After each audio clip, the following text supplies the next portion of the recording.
Ассалаумағалейкум достар. Так, біз реалитиді бастадық. Өз жолың атты реалити бізде басталды. Ең бірінші қатысушы Тілек бауырымыз. Қазір бізде бұл видео, бұл рилс қандай форматта болатынын білмейміз, бірақ та бұл танысу видеосы деп айтайық. Ең бірінші біздің қатысушымыз Тілек, ары қарай өзің таныстырып өтсең. Ассалаумағалейкум Әншер аға. Ассалаумағалейкум халық, қазақ елі, көрермендер. Есімім Тілек болады, 22 жастамын. Қызылорда облысы, Шаған ауыл елді мекенінде тұрам. Мен сол шағандықтар қолдап отыр, Құдай қаласа деп. Негізі осы видеоны салмас бұрын негізі сіз айтқан кезде бірінші видеода мен экспертный видео істедім, өзіңіз білесіз. Негізі менің өзім бір кішігірім принципім бар тұғын. Жалғыз етпеу деген. Сол бір ситуациялар бойынша оны қазір Құдай қаласа айтып беремін. Мүлде жалғыз еткен ұнатпаймын. Сол себеп сөйтіп айтпауға тырысып едім барынша. Содан кейін сіз ол басты шарт дедіңіз, жағдайды айту. Содан кейін мен сіздің жекеңізге жазып жібердім. Сосын сіз айттыңыз, по-любому айту керек болады деп. Бүгінгі видеода Құдай қаласа соны айтамын.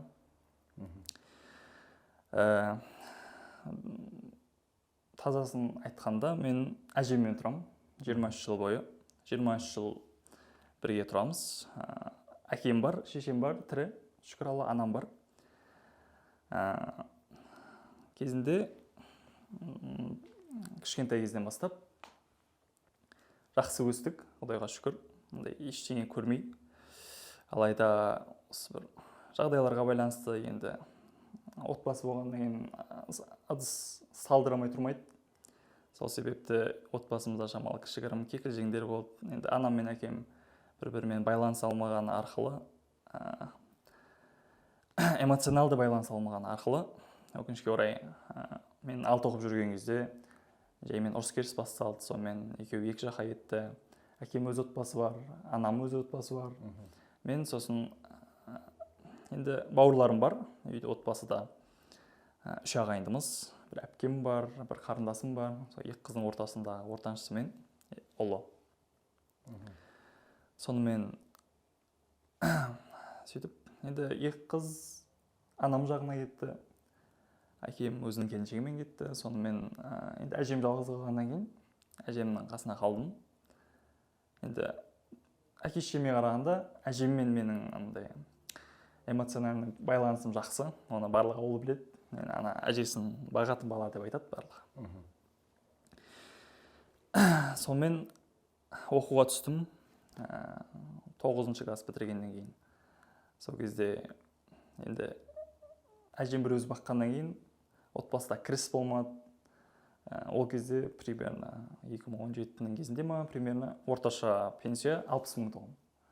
Сол 60 мыңмен шүкір Аллаға әйтеуір сабақта да ештеңе керек етпеді. В общем, сол 60 мың теңгені жеткіздік. Отбасымызда тамаққа анау-мынау жүріп тұруым бар. Соның барлығын мен әкем де, анам да, әжем де, атам да, сол бір әжем. Бірақ әке-шешеме ешқандай нем жоқ. Қалай айтсам болады. Мен де өмірге бірінші рет келіп жатырмын, сіз де бірінші рет келіп жатырсыз, олар да бірінші рет келіп жатыр. Бірінші рет өмір сүріп жатқаннан кейін енді барынша түсіністікпен қараймын. Ешқандай өкпе ренішім жоқ. Бірақ мектеп кезде көбіне маған андай, қалай айтсам болады, әкенің сезімі жетпейтін тұғын. Әкенің тәрбиесі дейін. Өйткені еркек болғаннан кейін по-любому болады. Әйтеуір ұрыс болса да, керіс болса да, төбелес болса да. Бірақ именно сондай жерлерде маған бір қатты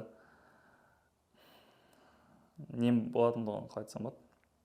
Мен сені толықтай түсінемін. Сен 6-шы класста әкесіз қалған болса, мен 3 жаста әкесіз қалғам.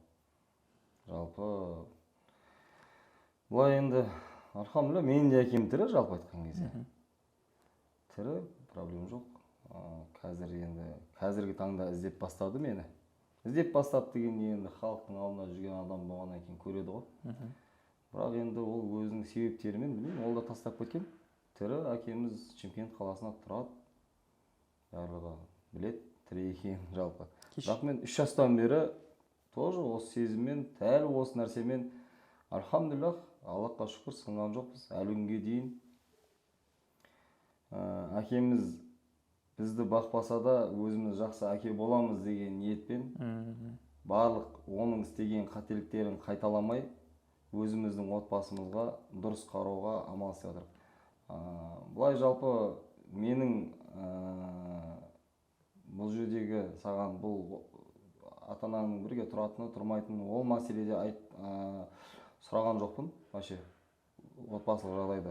Отбасылық жағдай то, что сен әжеңмен бірге тұрасың. Маған сол нәрсе түрткі болды сені таңдауға. Себебі енді қазіргі мақсатың қандай жалпы өзіңнің? Осы реалитиға келудің мақсаты. Сен қазір сонда қазіргі таңда да әжеңмен бірге тұрасың, әжең сенің қолыңда былай айтқан кезде. Енді қазір маған ауысса, мен кезінде осыдан 4 жыл бұрын әжем қолында тұр. Осыған дейін, осы қазір реалитиға дейін келгенге дейін немен жұмыстан, қандай жұмыста болдың жалпы? 2021-ден бастап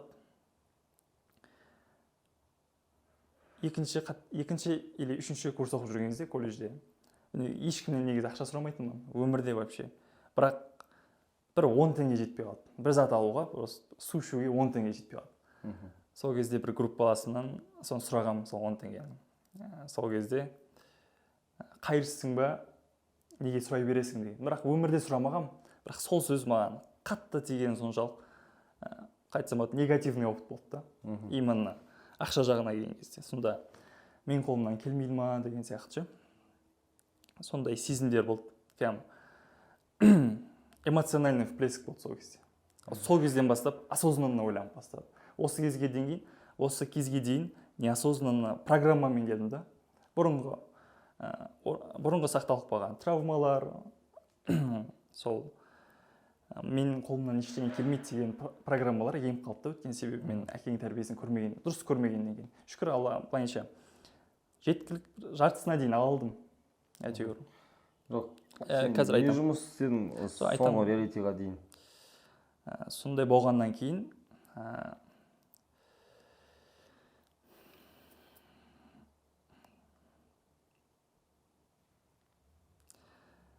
эмоциональный всплеск болғаннан кейін өз-өзімді қолға алу керек деп шештім. Сосын өзім телефонға көп қызығатын тұғым. Сол телефонның айналасында как раз карантиннен кейін барлығы телефонға өткеннен кейін продюсер болып бастадым. Ең алғаш андай фотошоп дизайнер болып бастадым. Фотошоптан дизайн істеп.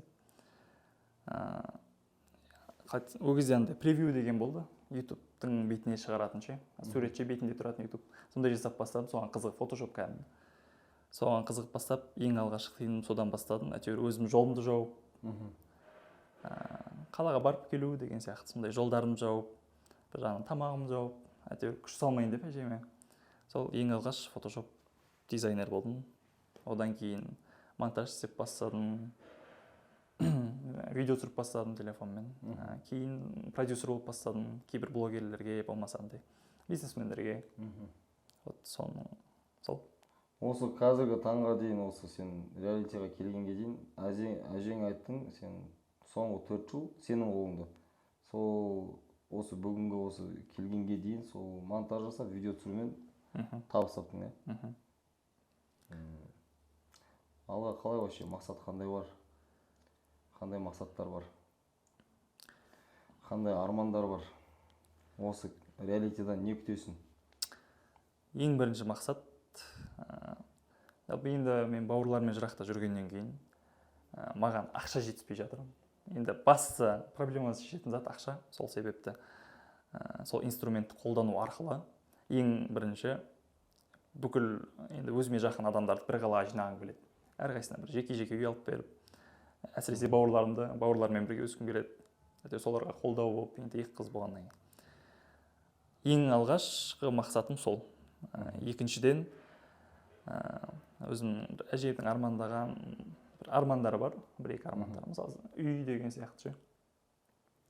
Сондай армандарын орындасам, үшіншіден дәл өзім сияқты жігіттерді, может әкесі өскен, может кедейлікте өскен, сондай жігіттерге тазасын айтқанда бір мотиватор болғым келеді. Бай болып, кейіннен мотиватор болғым келеді. Менің басты мақсатым сол. Жақсы. Так, достар, міне Тілек деген бауырымыз өзімен таныстыра шықты. Қызылорда қаласы Шаған ауылынан. Енді шағандықтарға немесе қазақ еліне өзіңнен бір жолдау айтып жүрсең, ары қарай уже келесі қатысушымен таныстырып жіберейік. Осындай енді 5 қатысушы келді, 5-еуімен таныстырып, ары қарай уже біздің реалитидің практикасы басталды. Өзіңде сөз қайтып бауырым. Негізі сізге айттым ғой жаңа бір өзімнің принципім бар деп ше. Жаңағыдай жалбыз етпеу деген ше. Негізі 23 жыл бойы мен ешкімге ештеңе айтпағанмын. Мен даже достарым өзі білмейді мен бұндай нәрсені айтып отқанымды. Сол себепті сіздің просто айтуыңыз бойынша халық пен сенің арасында, сенің араңда эмоционалдық байланыс болсын деген заттан кейін ғана мен осы былай айтқанда бауырым, айтпасаң вообще ол байланыс болуы болмауы жалпыда өзім жеке нем ғой, иә. Өзің білесің. Жеке принципім. Мен ойлаймын, арасында андай ешкімге айтпағам деген адам как будто бәріне айтқан сияқты болып кетуі мүмкін негізі. Сол үшін ол сөзді көп қолдана бермеген жақсы. Мен өзім ондай нәрсені ұнатпаймын негізі. Мен бұл әңгімені ешкімге айтпағам деген нәрсе ол маған анандай болып көрінеді. Ешкімге айтпаған адам ол ешкімге айтпайды, короче, бар ғой, былай айтқан кезде. И камераның арғы бетінен ол көрінетін нәрсе по-любому көрінеді, бауырым. Айтқың келсе айт, айтқың келмесе проблема жоқ. Болмаса онда барлығын кеспей салыңыз. Мен тек танысқан жерлерімді ғана қалдыра салыңыз. Вообще без проблем. Вообще ода тұрған ешқандай қиындығы жоқ. Болды. Потому что бұл андай нәрсе ғой. Мен адамға таңдау берем. Просто таңдау берем. Мен ешкімді мәжбүрлемеймін. Даже сен сол нәрсені айт десе де, айтпайтын адам ол просто айтпайды. И жалпы ең басты ол ниетің ғой өзіңнің. Аллах тағала беретін болса, егер де сен өмірлік принципің айтпау болса, сен оны айтпайтын едің ғой айтқан кезде. Ол ең бірінші Аллах беретін болса, ол сен айтуың айтпауыңа, сен жеңу жеңбеуіңе, ол сенің сөздерің ешқандай не бола алмайды ғой, гарантия. Сол бауырым. Абылай бәрі норм. Сенің қалауыңнан артық нәрсені біз істеп жүрейін деп жатқан жоқпыз. Так, типа халыққа жолдау жасағың келсе, жолдағың келмесе, жолдама. Даже до конца реалити үндемей өтемесең, үндемей өт. Вообще проблема жоқ, короче. Мен ешкімге андай нем жоқ. Мен жалынатын жағдайда емеспін жалпы. Сол бауырым. Қосар бірдеңең болса, бисмилlah қосайық. Егер де жоқ болса, иншаллах осы барынан өзіміз танысуға шығарамыз, иншаллах. Потому что біз танысу, мен халыққа сен таныстыру керекпін. Мен енді 200-дің үстінде адамның арасынан 5 адамды таңдағаннан кейін неше түрлі адамдар жазып жатыр там. Неге былай, неге солай деп. Мен халыққа таныстыру керекпін. Осындай жігіттер таңдадым. Ешқандай туыстық қарым-қатынасымыз да жоқ. Мен сенің өмірінде бірінші рет көрдім. Сен де мені жақыннан бастап танитын шығарсың. Мен білмеймін, қашаннан бері мені танитынын. Сол себепті бауырым таныстыруды жөн көрдік біз. Сол? Негізі мен орыма адам іздемеңіз сонда. Жоқ, мен сізге ренжімбіз, просто ше. Вообще без проблем. Негізі сізге ескертіп отырмын, одан лучше менен де бір жақсы мұқтаж адамдар бар шығар. Все, без проблем бауырым, ол сенің шешімің. Болды. Әркімнің өзінің енді мойнында басы бар, жауапкершілігі бар. Егер де сен бірінші қадамыңды жасамай сынатын болсаң, жоқ, сынғанда емес просто. Жоқ, бауырым, мен өмірде сенен көп нәрсені көріп тастағанмын жалпы айтқан кезде. Әркімге сынақ өзіне сай, өзі шыға алатын сынақ беріледі. Ол біріншіден. Аллах тағала тектен-тек бізді сынап жатқан жоқ, потому что біз ол сынақтан шыға алатын болғаннан кейін ғана бізге сол сынақтарды береді. Ол дін жағына келді. Енді былай айтатын болсақ, бауырым, бұл нәрсе болып жатқан нәрсе, мелочь, былай айтқан кезде. Сен қазір осы нәрсеге эмоционально шыдай алмайтын болсаң, мынау дүние полный.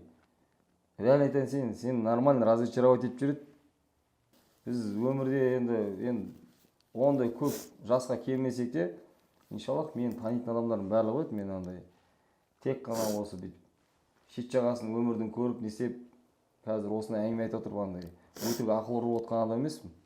Кіммен мен араласады, кіммен мен білет мен қандай өмір көргенімді.